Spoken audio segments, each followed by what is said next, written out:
Kita semua kan benci macet. Tapi, pernah kepikiran nggak sih apa sebetulnya yang bikin jutaan orang itu kayak tumpah ke jalan di waktu yang sama setiap hari?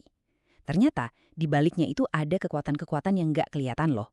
Yuk kita bedah bareng-bareng apa sih yang sebetulnya ngendaliin pergerakan kita semua? Oke, kita mulai dari pengalaman pribadi dulu ya. Coba ingat-ingat perjalanan kamu tadi pagi. Mau itu naik motor, nyetir mobil, atau mungkin naik KRL. Kenapa deh kamu milih kendaraan itu? Terus kenapa lewat jalan A, bukan jalan B? Keputusan yang kelihatannya simpel itu sebenarnya adalah hasil dari hitung-hitungan rumit di kepala kita yang seringnya terjadi tanpa kita sadari. Nah, jawaban dari semua pertanyaan tadi itu akarnya cuma satu. Sebuah konsep inti dalam ekonomi transportasi. Dan ini adalah fondasi dari semuanya. Sebelum kita masuk ke istilah teknisnya, ada satu prinsip dasar yang harus kita pegang. Kita itu bepergian bukan demi perjalanannya. Transportasi itu cuma jembatan. Jembatan yang nyambungin kita dari satu aktivitas ke aktivitas lainnya. Kalau kita paham ini, cara kita ngelihat macet dan lalu lintas itu bisa berubah total. Dan konsep inilah yang disebut permintaan turunan atau derived demand. Gampangnya gini, kamu butuh transportasi karena kamu punya tujuan lain. Mau kerja di kantor, mau belanja ke pasar, atau mau nongkrong sama teman. Jadi, kebutuhan akan transportasinya itu diturunkan dari kebutuhan buat ngelakuin aktivitas di tempat tujuan itu. Oke, jadi mari kita bedah lebih dalam lagi, apa aja sih kebutuhan-kebutuhan turunan ini? Karena konsep ini berlaku buat semua jenis pergerakan loh, baik itu kita sebagai manusia maupun barang-barang. Konsep ini berlaku untuk semuanya. Buat kita, para penumpang, tujuannya ya bisa buat kerja, sekolah, liburan, atau sekedar ketemu orang. Sementara buat barang, perjalanannya itu adalah bagian dari rantai pasok. Entah itu ngangkut bahan baku ke pabrik, atau ngirim paket pesanan online kamu ke rumah. Intinya sama aja. Pergerakan terjadi karena ada kebutuhan di tempat lain. Oke, sekarang kita udah tahu kenapa kita bergerak. Pertanyaan berikutnya adalah bagaimana kita memutuskan cara bergeraknya. Nah, ini dia nih. Ada banyak banget variabel yang kita timbang-timbang. Seringnya sih di alam bawah sadar. Ini dia nih beberapa faktor utamanya. Mulai dari yang paling kelihatan kayak harga, sampai yang lebih personal kayak rasa nyaman. Setiap perjalanan yang kita lakukan itu sebenarnya adalah trade-off atau tarik ulur antara beberapa faktor ini. Contohnya, kamu rela nggak bayar lebih mahal dikit demi perjalanan yang lebih cepat? Coba kita fokus kedua faktor paling gede, biaya dan waktu. Biaya finansial itu kan jelas ya, harga tiket, ongkos bensin, bayar tol. Tapi, waktu itu juga punya biaya. Inilah yang disebut opportunity cost atau biaya peluang.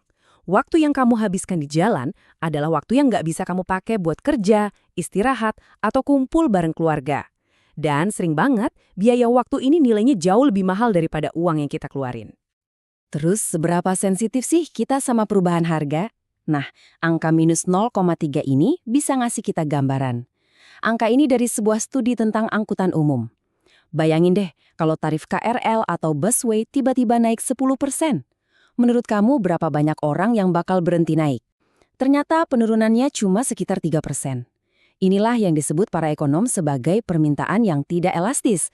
Karena untuk perjalanan penting kayak ke kantor, kita kan nggak punya banyak pilihan selain ya tetap berangkat, biarpun harganya naik. Kutipan ini benar-benar negasin satu ide penting. Harga tiket atau bensin itu cuma sebagian kecil dari total biaya perjalanan. Para ekonom punya istilah keren buat ini, generalized cost atau biaya menyeluruh. Biaya ini tuh mencakup semuanya, uang, waktu yang dihabiskan, tingkat stres di jalan, sampai kenyamanan. Inilah kenapa ada orang yang milih naik mobil pribadi yang bensin dan tolnya mahal ketimbang naik bus yang lebih murah. Bagi mereka, setelah dihitung-hitung nilai waktu dan kenyamanannya, total biaya naik mobil itu terasa lebih murah. Selain faktor-faktor tadi, permintaan transportasi itu punya beberapa ciri khas yang bikin pengelolaannya jadi super kompleks. Ini tuh beda sama permintaan produk yang bisa kita stok aja di gudang. Permintaan transportasi tuh unik banget. Puncaknya cuma di jam-jam sibuk pagi dan sore. Kualitasnya juga dituntut tinggi. Kita semua mau yang cepat, aman, dan nyaman kan? Tapi sifatnya yang paling unik itu ini. Layanan transportasi tuh nggak bisa disimpan. Sebuah kursi kosong di kereta yang berangkat jam 8 pagi adalah potensi pendapatan yang hilang selamanya. Hangus. Kamu nggak bisa jual kursi itu lagi besok. Inilah yang bikin perencanaan transportasi jadi tantangan besar. Jadi, ada 3 ide besar yang bisa kita ambil dari sini. Pertama, selalu ingat bahwa setiap perjalanan adalah permintaan turunan. Kita bergerak karena ada tujuannya. Kedua, Setiap pilihan transportasi itu adalah tarik ulur antara biaya, waktu, dan kenyamanan. Dan ketiga, layanan transportasi itu nggak bisa disimpang, yang ngejelasin kenapa jam sibuk itu bakal selalu jadi masalah yang rumit. 3 hal ini adalah kunci buat memahami lalu lintas di sekitar kita. Nah, ini membawa kita ke satu pertanyaan terakhir yang penting banget. Kalau kita udah paham apa aja yang mendorong permintaan transportasi, apa kita bisa mendesain permintaan itu untuk menciptakan kota yang lebih baik?